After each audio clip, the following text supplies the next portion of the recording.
Good evening అండి. ఈరోజు మనం జనరల్‌గా అందరూ పార్కింగ్స్‌లో కార్ అది కొంచెం హాట్ సన్‌లో అది వదిలేయడం చేస్తామండి. దాని నుంచి మనకొచ్చే హెల్త్ హజార్డ్స్ ఏంటన్నది చూద్దాం. జనరల్లీ ఏంటంటే గ్రీన్ హౌస్ ఎఫెక్ట్ వల్ల whenever your car is parked outside in the hot sun మనకి బయట టెంపరేచర్ కన్నా కార్‌లో ఉండే టెంపరేచర్ ఆల్మోస్ట్ 20 డిగ్రీస్ హైయర్ అయ్యే ఛాన్సెస్ ఎక్కువ ఉంటాయండి. చాలా మిస్‌కన్సెప్షన్ ఏంటంటే కొంచెం మనం విండో ప్యానెల్ కొంచెం డౌన్ చేసి ఉంచేస్తే క్రాస్ ఎయిర్ ఫ్లో అవుతుంది. దానివల్ల ఎక్కువ హీట్ అవ్వదనుకుంటారు కానీ the temperatures can go alarming high. So and రెండోది వచ్చేసరికి ఏంటంటే ఇట్లాంటివి మన హాట్ సన్‌లో ఉన్న కార్లు డైరెక్ట్‌గా ఓపెన్ చేసి ఎక్కడం వల్ల మన డాష్ బోర్డ్ నుంచి కానీ వీటి నుంచి కానీ ఇట్లాగా ప్లాస్టిక్ ఎమిషన్ అది కొంచెం జరుగుతూ ఉంటుందండి. సో దానివల్ల కూడా కొంచెం క్యాన్సర్స్ ఇట్లాంటివి వచ్చే అవకాశాలు ఉంటాయి.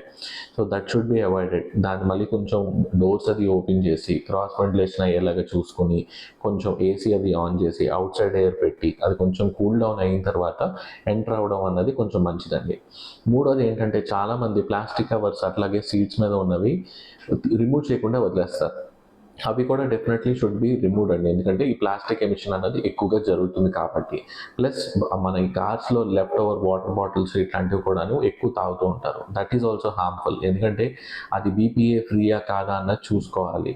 అది మనం చూసుకోలేదు అని అంటే దానివల్ల కూడా మనకి ప్లాస్టిక్ ఎమిషన్స్ అది జరగడము అండ్ దానివల్ల క్యాన్సర్స్ అవి కాజ్ అయ్యే అవకాశాలు కూడా ఎక్కువగా ఉంటాయండి. So stay safe.